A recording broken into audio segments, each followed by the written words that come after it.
आज हमें बोला जाता है कि मुसलमानों के मुआशरे में खवातीन के कोई हुकूक नहीं है। जितनी भी वेस्टर्न वर्ल्ड की हिस्ट्री है, सारी किताबें उठा के देख लें, आज से 200 साल पहले, 2 सेंचुरीज अगो, वहां पे औरतों को 2 नंबर मखलूक समझा जाता था। क्या मतलब मर्दों के राइट्स बहुत ज्यादा होते थे, औरतों को इंसान भी नहीं समझा जाता था। मतलब औरत जब कमाती थी वो पैसा उसकी मिल्कियत नहीं हो, किसकी मिल्कियत बनती थी? उसके शोहर की मिल्कियत होती थी। दिन रात मेहनत करती थी, लेकिन कमाने के बाद भी वो अपने पैसे की मालिक खुद नहीं बनती थी।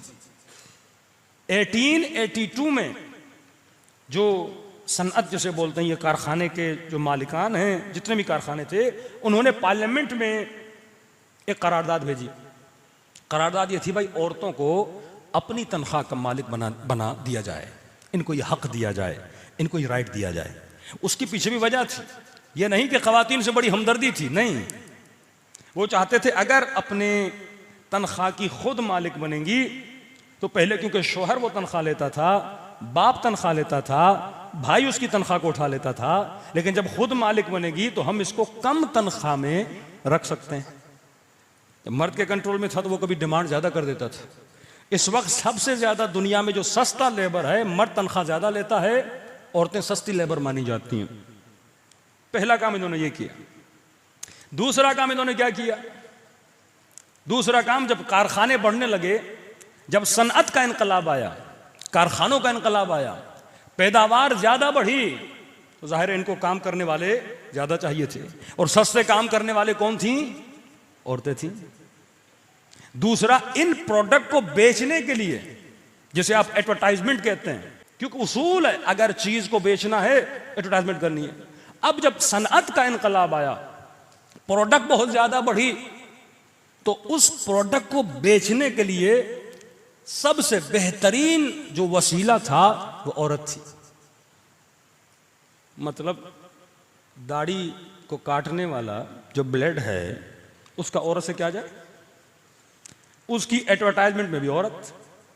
जूस का डब्बा बेचा जाए, उसकी एडवर्टाइजमेंट में भी औरत। गाड़ी, उसकी एडवर्टाइजमेंट भी औरत। बॉडी स्प्रे, उसकी एडवर्टाइजमेंट में औरत।